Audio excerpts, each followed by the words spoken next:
Yeah, online and in your pocket. Look at that. And I'm in the UI track. Isn't that's quaint? So let's think about the future. You know, we're all enlightened, clever people. We can predict the future, can't we? So in the future, you know, cloud computing, you know, as everyone knows, will be the only choice. You know, I love those choices where there's only, you know, anyway, no choice. Successful businesses even may soon have no chief executive. I think my chief executive has been told this. No headquarters and no IT infrastructure. In fact, they won't exist at all. No, wait a minute. So this is pretty cool, right? That's the future. Right. So, or app stores, the future of desktop applications, right? 300,000 iPhone and iPad apps, 10 billion downloads. 10 billion, that's a big number. Even I know that. Apple has taken the concept to the desktop. It's amazing, isn't it? In the future, there aren't going to be any apps. Oh, right, yeah. So, what's going to win? I don't know. Who can say? Mix and match. Oh, well, yeah. So, yeah, SaaS. So it solves the deployment problems nicely. You know, you don't want to install this massive piece of software in your business because software is impossible to install if it's massive. And, you know, some of these web apps, you know, add cool collaborative features enabled by the network that they have to use. So that's cool. But they often take these major regressions. You know, what you see is what you get editing, gone. You know? We managed to get out of the text, Microsoft Word 5, I don't know if you remember that, you know, the text, you couldn't do anything on the console. We got WYSIWYG editing, and wasn't it brilliant for 20 years, and now it's going again. Offline access, you know, little things like, yeah, when you're on your massive yacht in the middle of the ocean, you know, being able to get to your documents. So on the other side, you know, these app stores are just wildly popular. Everyone's doing them. You know, there's Apple, there's Intel, Amazon, Microsoft. You know, everyone is app storing. 5 million downloads a day. That's pretty good. Firefox is about 1 million, as I understand it. So they're doing pretty well. And you know, we should really like invent some way to install software on Linux. You know, where you could like have granular packages and suck things from online repositories. That'd be awesome, right? It's gonna be the breakthrough technology. Anyhow, so the other approach, you know, there's these two poles, is to like mash it together. So not only do you have a web app, but you've installed it from a web app store. You know, that's the best of all buzzwords, isn't it? You know, you can cross them all off. Web app stores. You know, I'm just installing my web app, and you know, I don't know. Anyhow, so this is the world we live in. And everyone is really, at the end of the day, searching for the magic bullet. How can we do something for nothing? You know, how can we leverage our synergistic something or others? And there's lots of magic bullets out there. Here are some I'd like to sell you. You can just get this massive 10-fold productivity improvement by using any one of these languages, you know? It's just a mystery to me why no one uses the latest trendy language. But particularly if you have a large code base, you can pick a trendy language every few years, and your code base will never move. So you end up with, you know, C, C++, Python, Perl, Java, JavaScript, JavaScript engines written in Java, and then you have LibreOffice. It's wonderful, isn't it? You know, fashion. And the great thing is it's so simple. These new languages are amazing. You know, anyway, there you go. If you believe that, you'll believe anything. So actually, it seems to me the only real magic bullet here is code reuse, not writing new code. You know, the best line of code is one you didn't have to write, and you didn't write. You just reused it. And free software is brilliant at this. Free software where you can look in the box and you can actually get in there and you can reuse code that you can see. It's just fantastic. I spent part of my early youth as a professional engineer writing component software. And component software is this brilliant idea that by writing these contracts and interfaces and IDL descriptions and heavily documenting them, that you can produce reusable software blobs. And I'm just totally disillusioned by it. It's all rubbish. So there you go. Don't bother. And the proprietary world, of course, has to suffer with this because, you know, you can't look inside the black box. It's nailed shut because you pay for that. And if you looked inside, you discover it was all duct tape and baler twine, and you wouldn't pay. So, you know, you can't even hand the code out. So actually, we get a lot of this right in free software. We really do well. But the problem is, you know, rewriting is such fun. You know, there are these new languages to learn, an endless supply of them. You know, Go, Dart. I don't know. They just come constantly. You know, and yeah, and collaboration is hard, you know, working with other people. Why bother doing that? Why reuse stuff?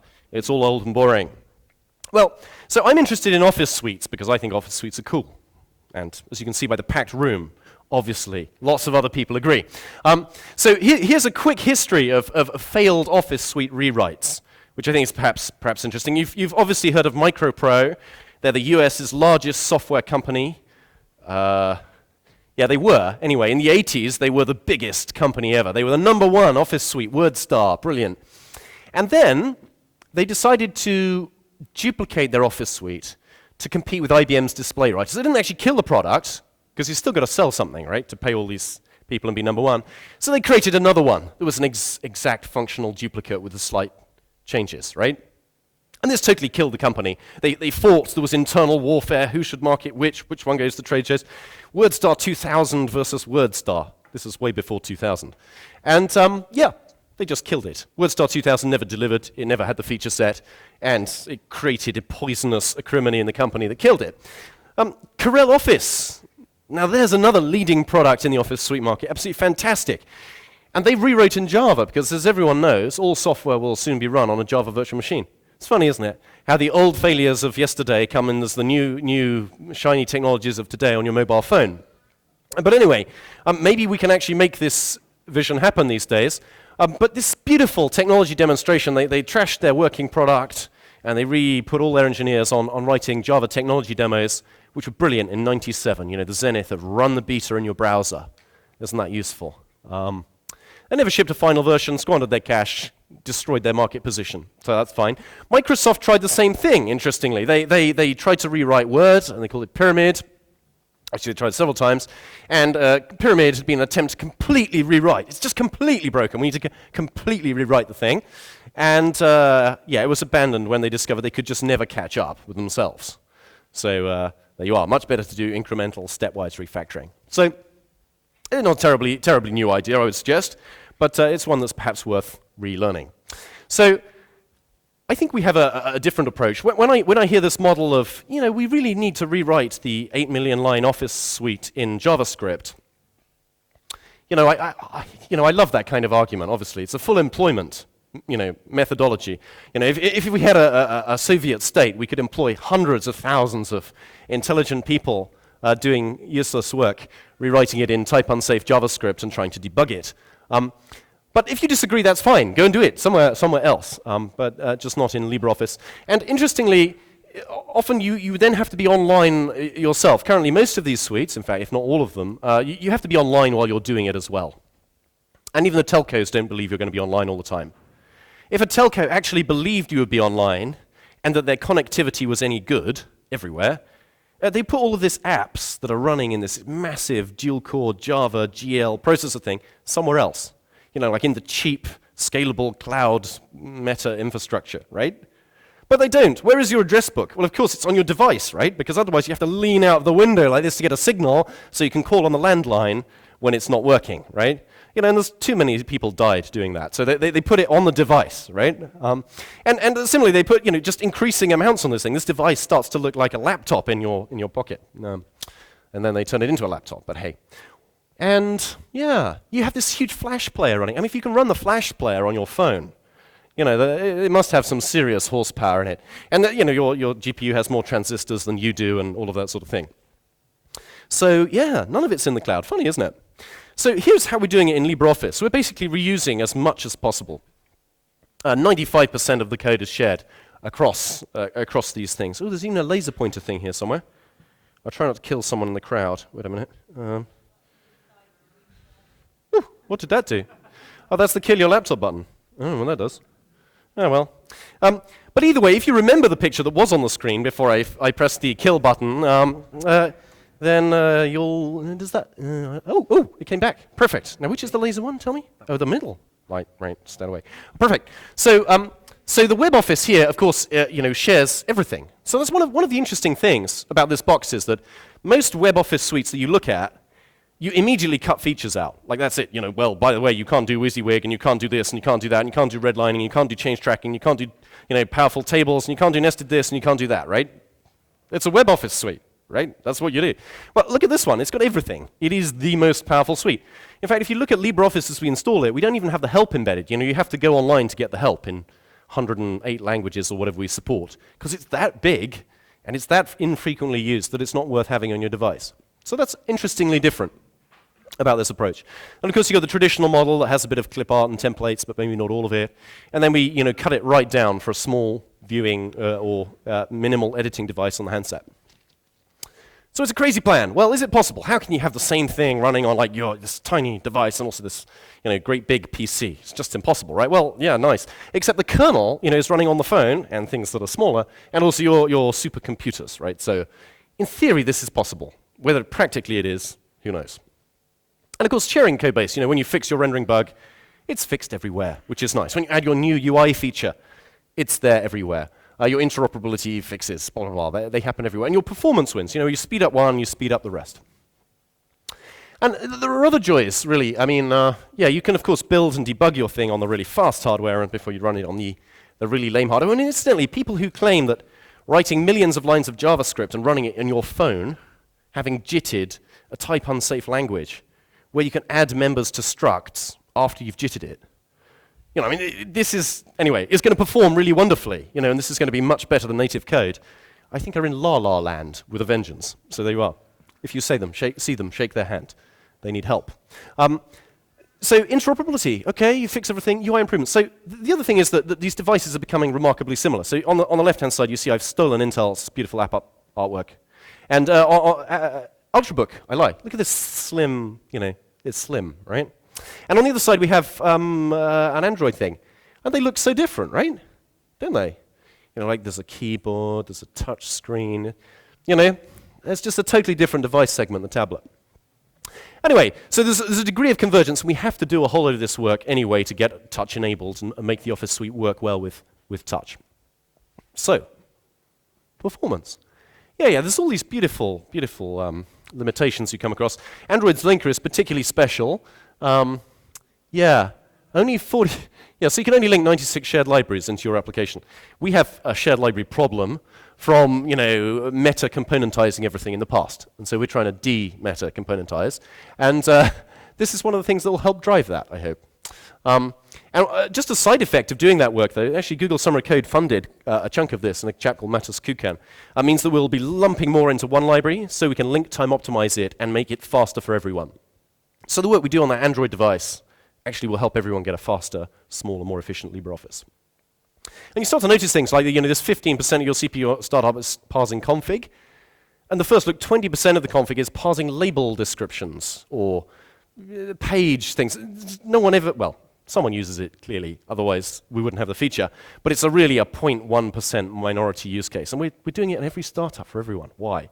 And there's more that we can do in terms of accelerating our page rendering and panning so that we do less rendering. So, LibreOffice Online. Perfect. Let me see how the time is going. Oh, I can slow down. Perfect. So we're rendering using a web canvas. It's HTML5 compliant, compatible, which is good, right? HTML5. Communicating, we use WebSockets, and I just finished getting the WebSocket v7 version working recently, so it actually works in modern browsers as well as ancient ones. And we have this just very simple plain text protocol. And we shove compressed pings across for updating the screens. And yeah, we can see what's re-rendered as we type. I'll show you a demo in a second. But as we type, although we will see quite a big box being re-rendered around what we're doing, actually we're only sending this little guy that we actually changed, and we're only sending a compressed version of that. So it does a delta as you go. And as you scroll, it's doing copy areas as well. So it's relatively efficient. And we use that GTK3's Broadway backend to do that. And so, yeah, all of the intelligence, all of the work is on the server. And the client is being a dumb client. It's perhaps not the best use of transistors. You've got lots of transistors doing nothing in your client. But then you don't have to write a lot of JavaScript, so that's good. And it's still a prototype. Yeah, I can't emphasize this enough. Hopefully we'll show you some good bugs later. And it gives you, as I said, this full feature experience. WYSIWYG editing, edit your footnotes, pivot tables, macros, and there's some API challenges there that were just not addressed. So let me see if I can make the demo work. So, here we are. So this is LibreOffice in the browser, and I don't know, have you ever used LibreOffice? Hello world, this sort of thing. So there have been some nice new UI changes recently. So there's this beautiful thing here, so you can create headers. I don't know if you can see this is a header. Although most people really want just the field numbers in there, so you can put a field and put a page number. Aha. So if you've ever wondered how to get a page number in LibreOffice, this is pretty much it. That's how you do it. Beautiful, huh? So that usability improvement of the click, add, what you see is what you get stuff is, of course, immediately applied to the web app as well. It's just entirely shared code, which is kind of nice. So what else can we do? Yeah, the screen is kind of small. Maybe I should have resized that window. Demo, this is a puzzler. Let's see if we get anything. No. It's important to practice your demos in advance. Otherwise, people will think you're silly. Very silly. Perfect. So what do we have here? Oh, this is a picture of my wife. This is clear proof that working on LibreOffice increases your chances in the marriage market. Look at that. Isn't it beautiful? In case you needed that, obviously, I would say it's kind of obvious, but there you go. So what can we do here? There's all this beautiful text wrapping stuff here. So I don't know if we can move this guy over here, and we can, crikey, and he's moved off the top now. I don't know. Yeah, it's not as usable as all that, is it? Let's face it. So I think some of these window metaphors really need a bit of love, but we can move this chap around in theory, and then we could press the apply button, and we could get rid of that. In which case I'm gonna abandon ship on this one because that doesn't look like it's gonna happen very well. Oh, perfect. It's gone away. No, it's back again now.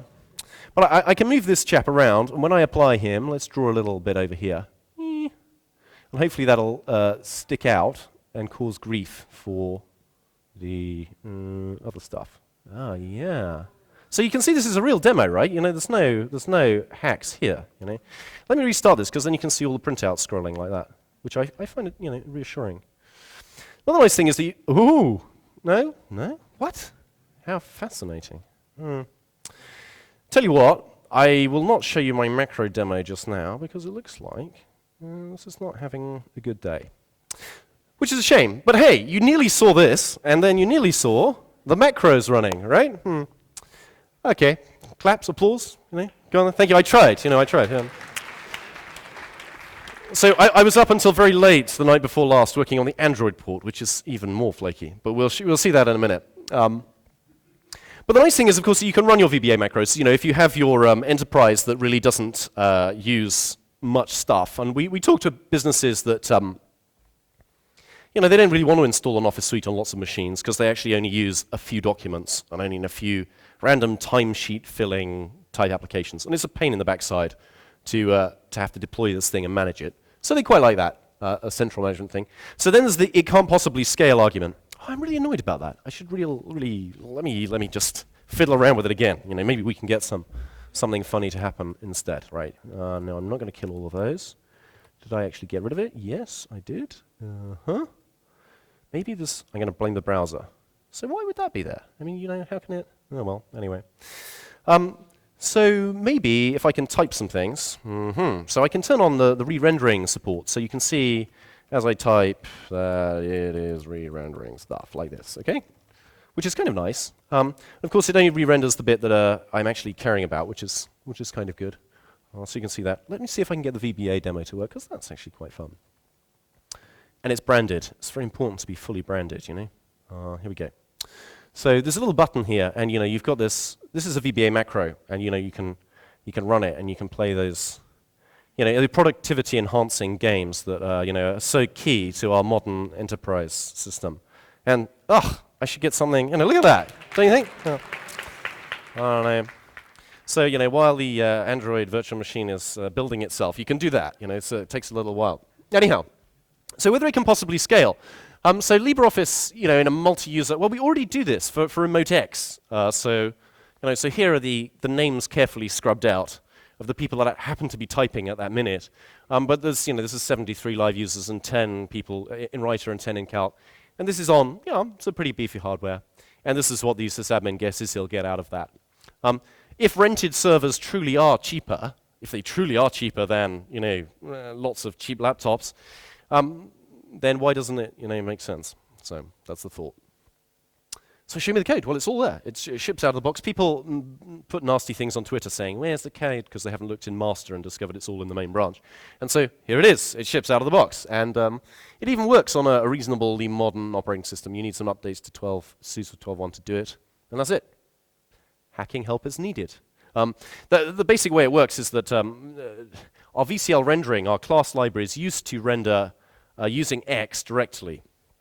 So although you got the GTK theming of things, all of the lines and pixels on the screen were hammered on one by one using the old X API, allocate a color, I want to allocate black. Oh, I got some black, excellent. Draw on the screen with it. All of those beautiful, crisp, modern APIs. And so to port to this, we had to throw all that away and do some more heavy-duty lifting for client-side rendering. But that's working reasonably well. And yeah, and you don't even need the browser to find the GTK3 bugs. But why would you need to? Why would you need to do this? I mean, you could just use VNC, right? Or you could use the Java VNC or the VNC JavaScript version or whatever in your browser. And that's a good question. I think we clearly want to be moving to a place where you have a service that renders pages and that you can do a lot more from JavaScript with them. In theory, we have this beautiful programming model so that you can do component magic on everything and create and automate your document. And there's really no reason why that can't be done from the client side in the browser. So talking to the remote server to script it and create forms and fields and layouts and embed them in pages and do things in pretty sexy ways. So hopefully that'll be good. So yes. So Android. Yes. I think the fakes thing is copy and paste from a previous thing, so ignore that. So I'm a fraud. I would just point out that all the heavy lifting here was done by the man with the beer, not the beard. Actually, he has a beard as well. So Tor Lilkvist is just a genius. He ported GTK to Windows and maintained that for many years. But yeah, and this really came out of our cross-compiling work. So we're doing a whole lot of work to cross-compile LibreOffice for Windows primarily. Windows is just a disaster of a platform to build for, getting repeatable builds, where repeatable means, you start from the bare metal and you get a build that's exactly the same. It's really, really not pleasant. And so large amounts of Windows software you buy, some idiot has clicked buttons in a user interface, click, click, click, click, click, drag and drop from the release build somewhere else. It's at this level of quality.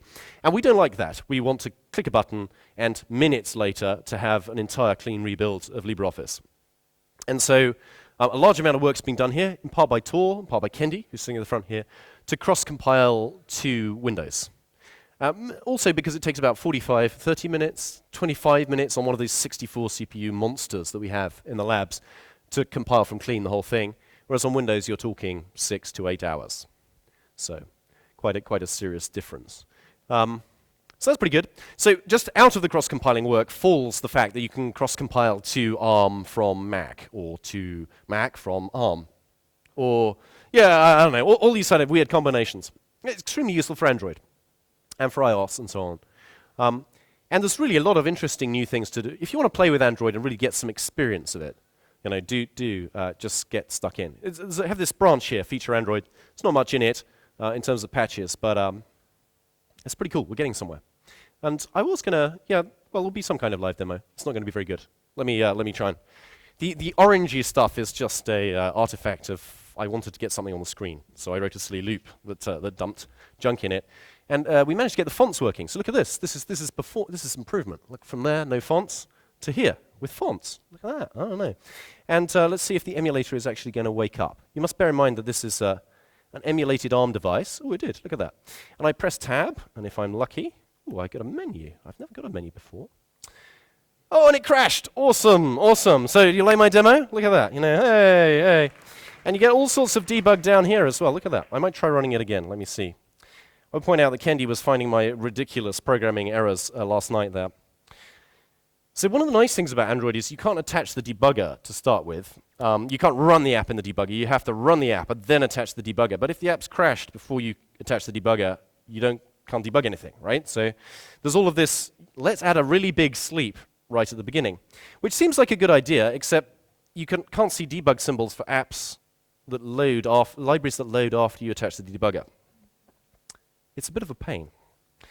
But everyone's using it, so we have to make it work. So I'm gonna say that for now that's not working, but we can get Writer, and it looks pretty cool. Of course, it looks totally lame for an Android app, right? You don't want to be typing into this guy, unless you happen to have one of those keyboard ones that looks just like a normal laptop, right? Because it's not too terribly bad in that circumstance. And Yeah, so there's a whole load of the same work that we need in the web world to get pages rendering into textures and flipping around and zoom, pinch to zoom and so on, and putting little UI shells around this to make it actually work. So that is that, and that's not the end point. Yeah, you'll be pleased to know that.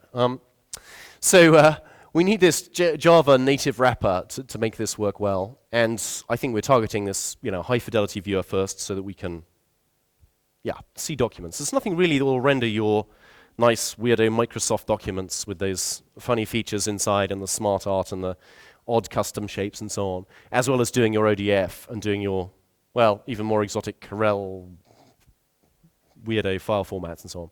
So hopefully we can provide something useful there, and in the same pass, shrink it, make it smaller and faster and more efficient for everyone. So there we are. There's lots of scope there. And there are lots of other mobile targets as well. I mean, Android just happens to be easier than others to develop for. So that's pretty much the random excursions into crazy hacks.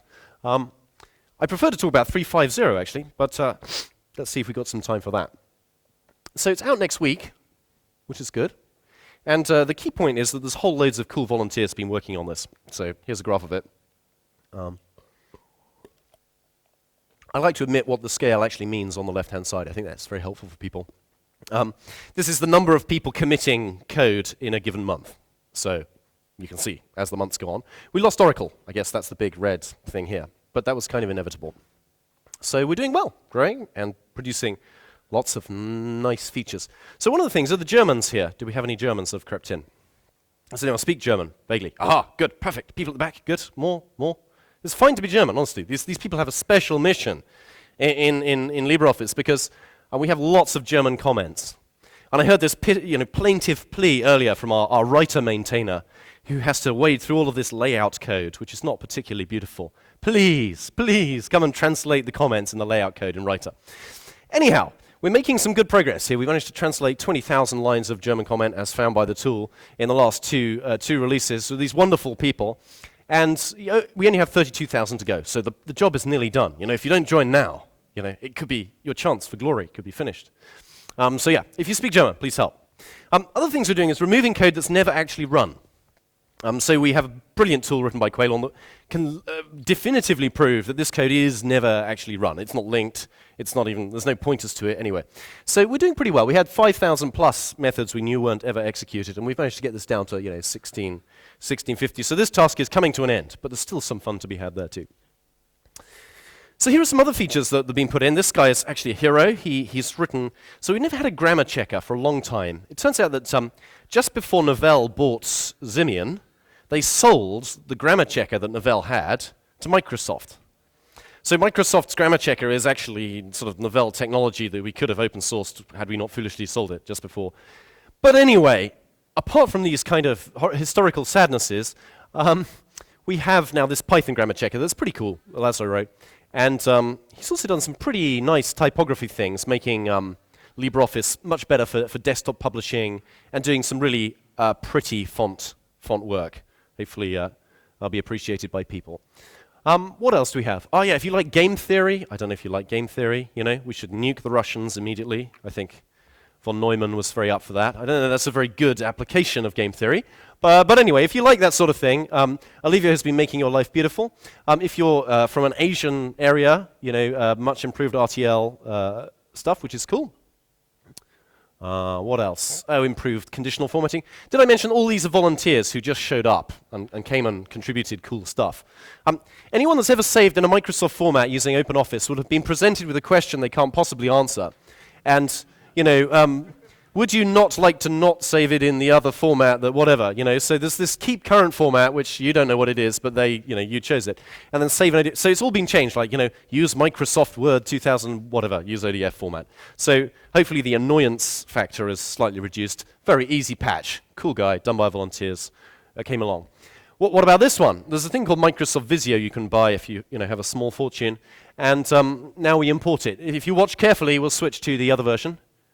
Right. Let me do that again. Let me see. Burp. Burp. I personally like it without the grid. I think it's an improvement.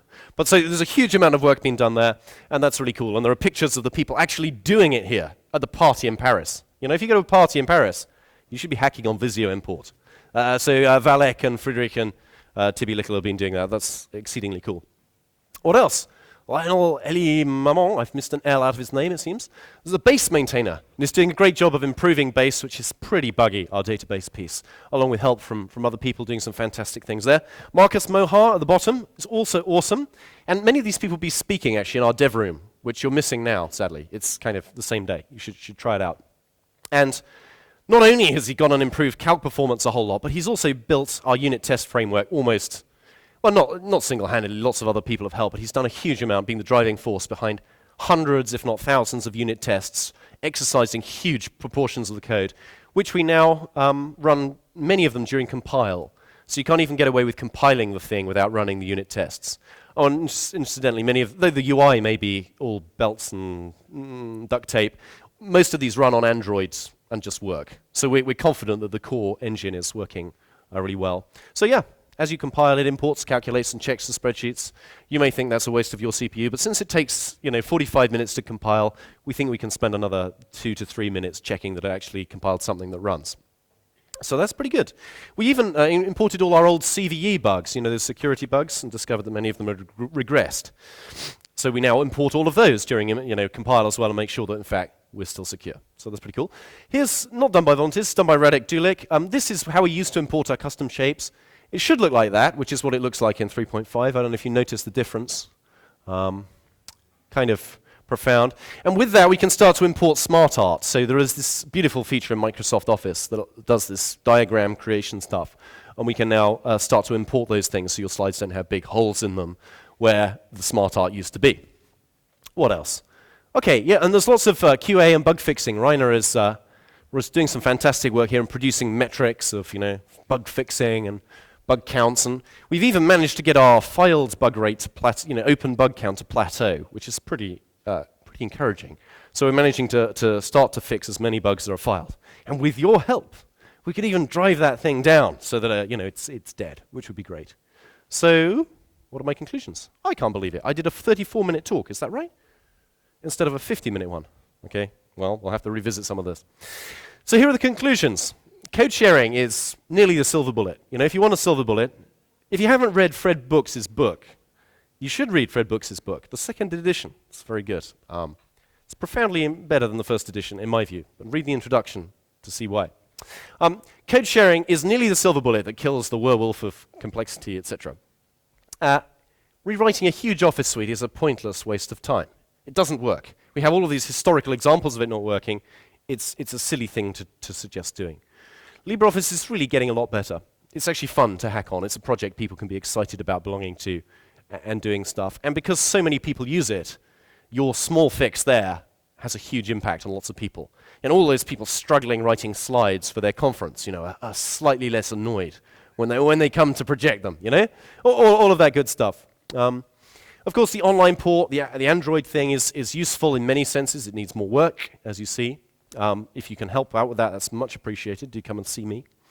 And thank you for all your help and support. We, as LibreOffice, are up against some pretty substantial corporate interests that are fairly entrenched, and we simply could not do it without the volunteers who give their time and their passion to the project and make it something exciting.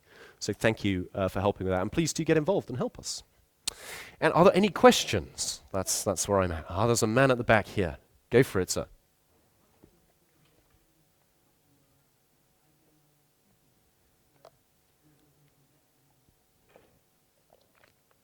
I think the question was about IBM Lotus Symphony and giving things back to the community, yeah? That's a brilliant question. If you read the news, you would be forgiven for thinking that there was actually some code being contributed back. Yeah. For many years, and now about, is it 5 years or I don't know, it's really quite a long time, there's been a great deal of talk about code being contributed back by IBM. And I applaud the day when it actually occurs. As yet, it still hasn't. But the same thing has been announced again and again and again and again, to the point that there's kind of this punch-drunk, when are you going to re-announce that, Symfony is being donated to Apache, or it's all going to be open now, we're all going to release our code, we're going to play nicely, honestly, and so on. And maybe they will. I don't know. I mean, I don't want to prejudge them and say they're not going to, because they might, So we'll see. We'll see. And if they do, that's great. We can incorporate all code that's compatibly licensed. And one of the sad things to me personally, because I've invested quite a chunk of my life, well, a small sliver of my life, on accessibility and trying to make accessibility really good, is that one of the elite, secret, cool technologies that they have, which actually makes a real difference for the visually impaired, is iAccessible2 support, which is meaningless to Linux guys, but on Windows this makes accessibility much better for the Office suite, much faster, much smaller, without a Java bridge in between. And we haven't seen this, and it's been promised to be donated in a functioning, working state we can include for years. That's a shame. It's not stylish. Yeah. So that's a good question. Thank you. Sorry the answer's not a kind of smiley one. But so.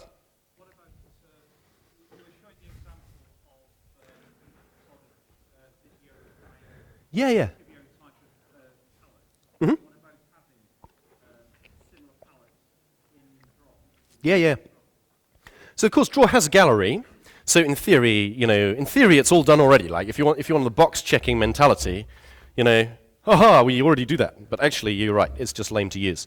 So if you create a drawing like this, then we can do Tools, Gallery, and in theory, you can have all sorts of clip art things in here that you can drag and drop into there, which can include shapes with call-outs and connection points and so on. In fact, we made our connection points look a lot better in this version. Let's get rid of that eyesore, and let's have one of these guys. So, if I start to draw lines, I think, so you can see these connectors now look sort of prettier, maybe bigger, bolder, nicer alpha shapes. So all of that's there, but it's not easy to use. I completely agree. How difficult is it to turn all of the functionality that's already there into something with a few palettes to allow people to do that, to make it easier? Not very difficult. It's not something our customers ask us for, but it'd be awesome if you helped with it. So it's not a big programming task, I think. And hopefully the Visio work will see that, because people import their beautiful network diagram and they want to put another computer in, right, or whatever.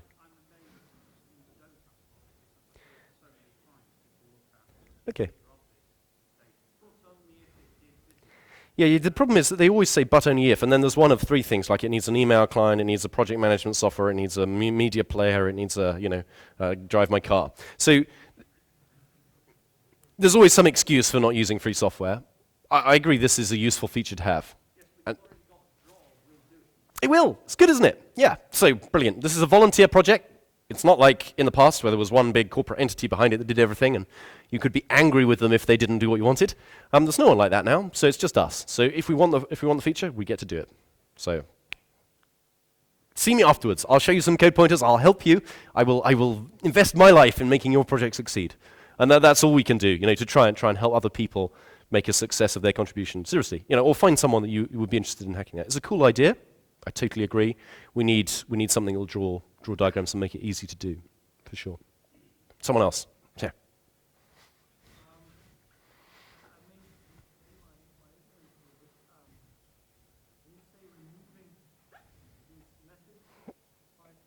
Yeah.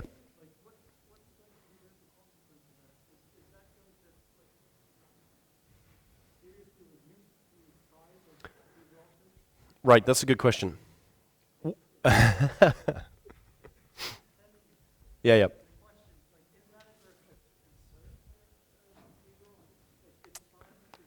Yes.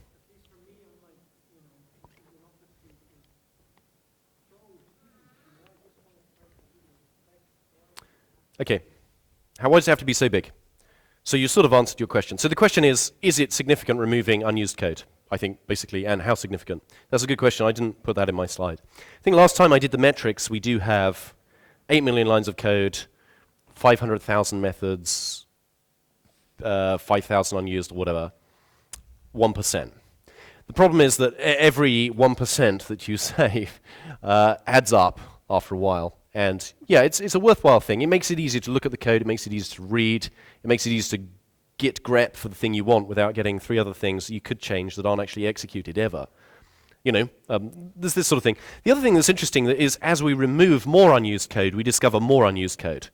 So the thing is not completely accurate. And the unused code also tends to be the oldest, or in some cases the oldest, least pleasant code. So I think it's a virtuous thing to do to make the thing clean. It does make it slightly smaller. There's lots more that we can do to make it smaller that'll be helpful, but hopefully the mobile device thing will really drive that, because there isn't so much resource, and we really have to get eager, hungry for performance improvements. So yeah, did that help? Perfect. Anyone else? We have 10 minutes. Aha, go for it. Earlier during your demonstration, you showed off a little thing that Yes. was that part of the Yeah. So basically, I think, so Kendi here is very interested in fixing UI things, and so he has a project to fix lots of little annoyances. If you read the Joel on software, barrels of dough thing, and slipping over, and then tripping, and then stepping over the thing, and at the end of the day, this is not usable, right? So we're trying to fix, remove some of the bumps and the steps and the falling masonry and so on, because they ruin the experience. And so there's a lot of little things like that happening around the place. But some of the bigger things were, that header thing, so that you can create those headings much more easily. Let me try and zoom out, because that turns out that's something people really suffered with creating, and if we're lucky, it'll work for me. There's also a page break. Actually, it's not in this version, so that would probably explain why it's not there. Let me try another one. I think this browser one, if I can get it to work. Had it. The Android. Oh, I won the puzzle. Oh, I see. It just popped up behind. Brilliant.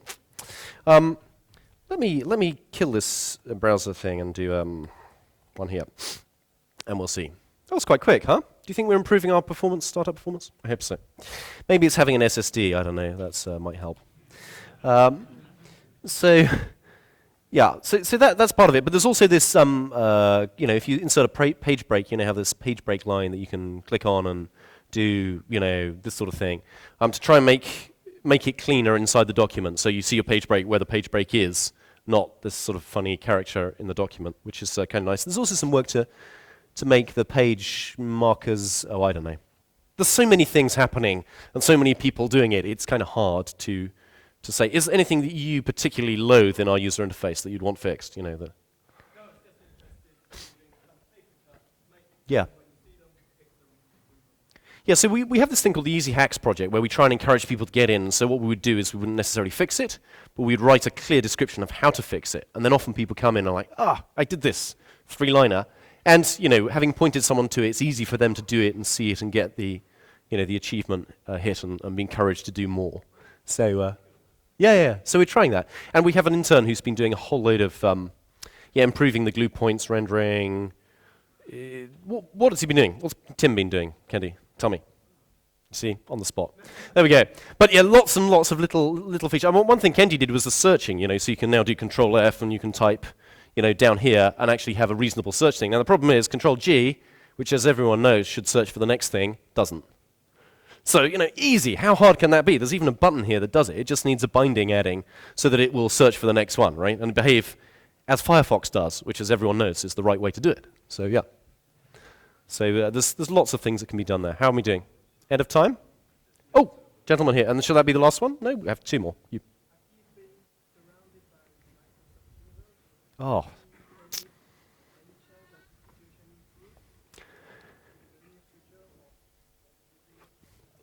You're surrounded by Microsoft users. Will your situation improve in the near future?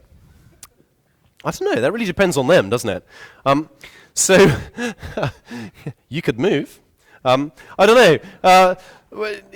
So, clearly we are trying to make LibreOffice the most compelling and performant and attractive Office suite that you can get on every device form factor and get as many people sharing work on that core so that maybe the next 3 web startups that use LibreOffice, only 2 of them succeed, but at least the other one really helps improve the core. And the next 5 device operating systems for handhelds, 4 of which will fail, also help improve the core so that the code gets better and better, and get all of these people excited about improving the product. So, and I think it can be done. I don't think there is anything that I see in Microsoft Office as software that is that much of a problem to take down. I don't think it's a problem chasing the tail lights.